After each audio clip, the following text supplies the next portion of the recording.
पूजे ही मन कामना, तुम्हारी कामना, और कामना स्त्रीवाची पुरुष है। और राम तुम्हारा मनोरथ सुफल हो, ये पुरुषवाची शब्द है। कहाँ कौन सा शब्द लिखना चाहिए, ये श्री तुलसीदास जी बड़े ध्यान से लिखते हैं। अब अगला दिन हुआ। अब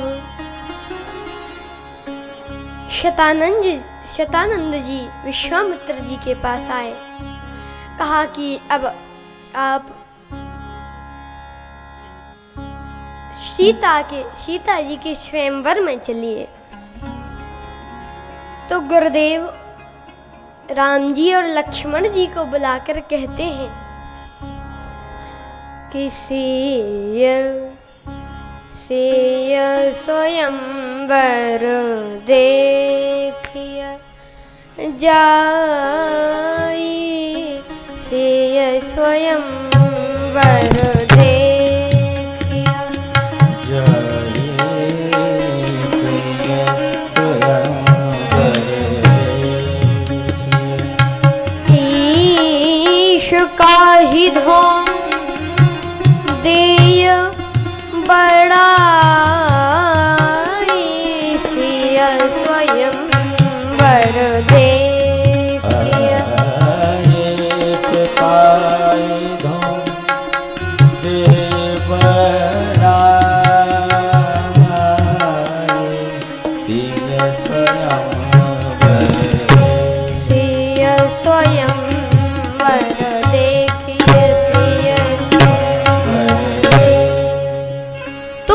जाओ और सीता जी का स्वयंवर देखो, मैं भी साथ में आता।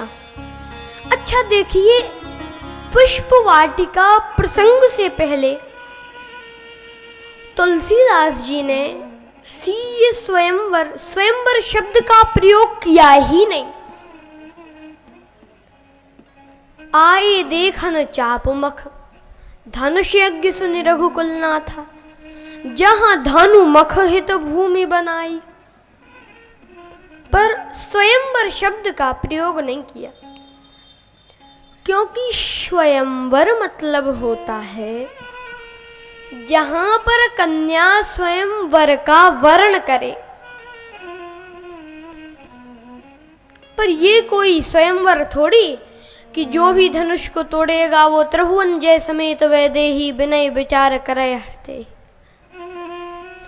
जो धनुष को तोड़ेगा चाहे वो कोई भी हो, उसका विवाह करा दिया जाएगा। ये कोई स्वयंवर थोड़ी है।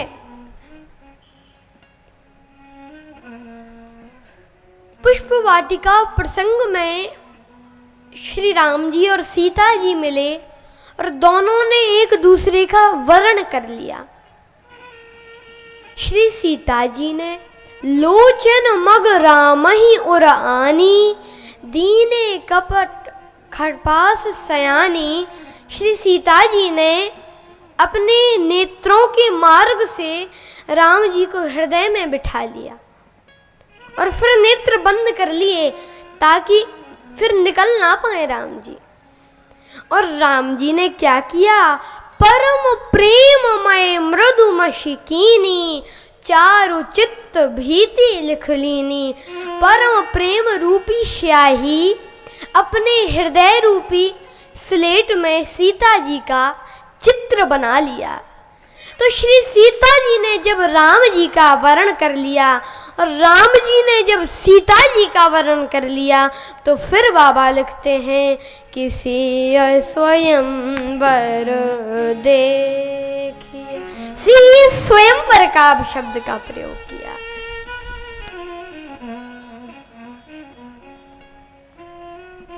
अब गुरुदेव कहते हैं, ईश का हिधों दे बड़ाई। ईश्वर किसे बड़ाई देता है? लक्ष्मण जी को बड़ा आश्चर्य हुआ कि कल यही गुरुदेव कह रहे थे कि सफल मनोरथ होई तुम्हारे, और आज कह रहे हैं ईश्वर किसे बड़ाई देता है।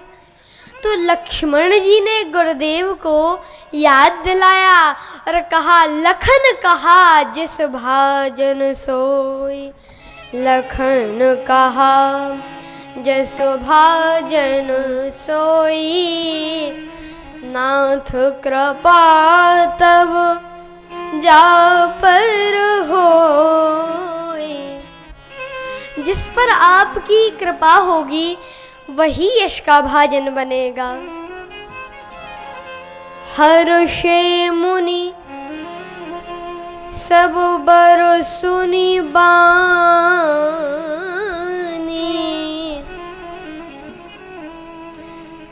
सबहि आशीष दीन मन माही। सब मुनियों ने आशीर्वाद दिया। अब गुरुदेव स्वयंवर सभा में पधारे। सब मंचन ते मंच एक, सुंदर विशद विशाल। मुनि समेत दो बंधु तहाँ,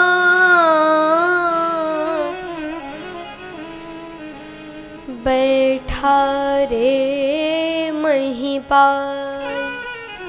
सब मुनियों ने आशीर्वाद दिया। अब उच्च आसन पर आसीन हुए गुरुदेव राम जी और लक्ष्मण जी के साथ। अब राम जी तो एक, देखने वाले अनेक। देखहि रूप महान, रणधीरा देखहि रूप महान। रणधीरा देखत रूप महान, धीरा देखत रूप महान। मनहु वीर रस धरे शरीरा, शरीरा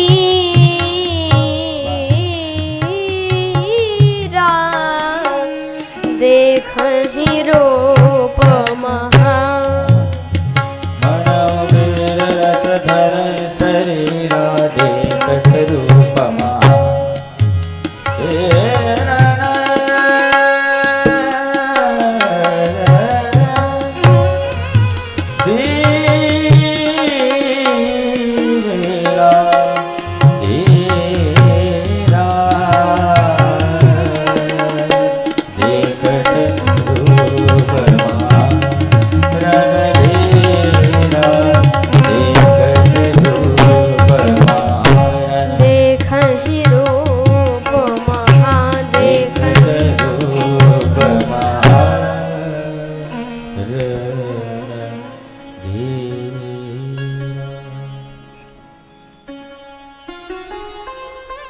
जो रणधीर थे,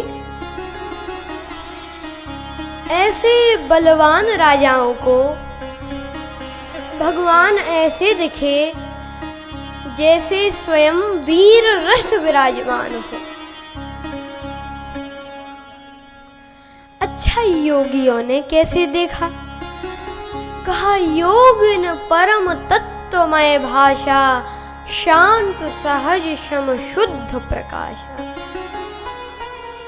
योगी परम तत्व के रूप में श्री राम जी को देखते हैं। भगवान जैसे शांत हो गए। और विद्वानों ने कैसे देखा? कहा, विदूषण प्रभु विराटमय दीशा, बहुमुख कर पग लोचन शीशा, सहस्त्र शीरखा पुरखा, सहस्राक्ष सहस्त्रपात। भगवान के हजारों मुख, हजारों हाथ पांव, ऐसे विद्वान विराट रूप में भगवान का दर्शन करते हैं। अब कुछ राक्षस राजाओं का वेश बनाकर सभा में आ गए थे तो रहे असुर छल छौन पवेशा, तेन प्रभु प्रगट काल सम देखा। उनको भगवान काल की तरह लगे। और जनक जी के जो संबंधी जन हैं, जनक जाति अवलोकहि कैसे, सजन सगे प्रिय लागहि जैसे, जैसे हमारे रिश्तेदार हो। बाबा ने सबका बताया। तो किसी ने बाबा श्री तुलसीदास जी महाराज से पूछा कि बाबा आपने सबका बता दिया कि कौन कैसे श्री राम जी को देखते हैं, पर अब जरा ये भी तो बतावें कि श्री सीता जी राम जी को कैसे देख रही हैं। सीता जी तो तुलसीदास जी बोले कि ये मैं नहीं बता सकता। क्यों? आपने सबका बताया, तो आप सीता जी का क्यों नहीं बता सकते? कहा कि क्योंकि सीता जी खुद नहीं बता पा रही हैं कि हम राम जी को कैसे देख रहे हैं। और अनुभवती ना कह सको सो, कवन प्रकार कहे कवि को। पूज्यपाद बिंदु जी महाराज का एक बड़ा सुंदर पद है। प्रिय पाहुने के प्रत प्रीत बधु, प्रगटी नहीं घूंघट में ही रही। अनुराग उमंग तरंगिनी भी, तट से ना बड़ी तट ही में रही। दुख की घटा बिंदु नहीं बरसी, दीर्घ संपुटी के पट में ही रही। और घटिका में घटी इतनी घटना, फिर भी घट की घट ही में रही। और अनुभवती ना कह सक सो, कवन प्रकार कहे कवि को।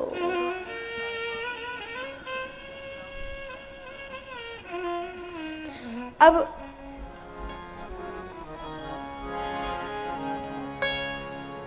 जनक जी ने वंदी जनों को बुलाया। तब वंदी जन जनक बुलाए, तब वंदी जनक बुलाए, तब वंदी जन जनक बुलाए, तब वंदी जनक बुलाए। विरदावली कहत चली आए,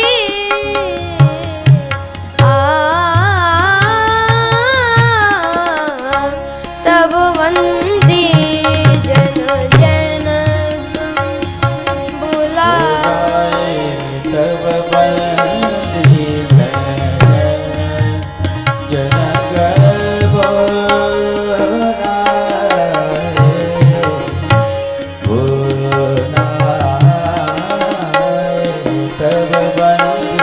जनक तब वंदी जन जनक।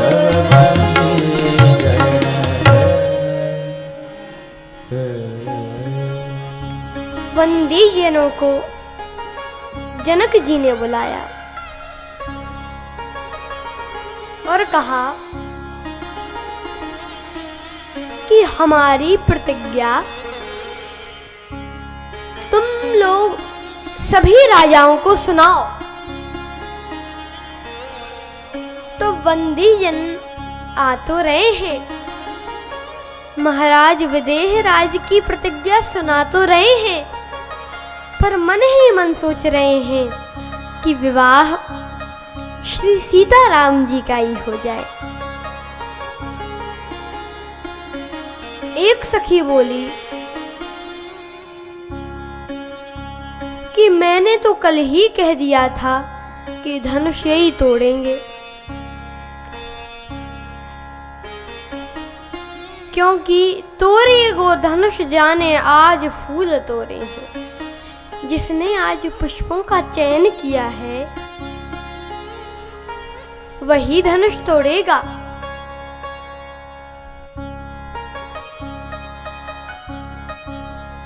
तो अब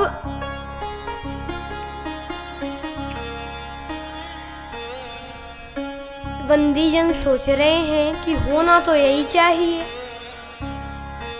जो सभी राजा सोच रहे हैं, और होगा भी यही।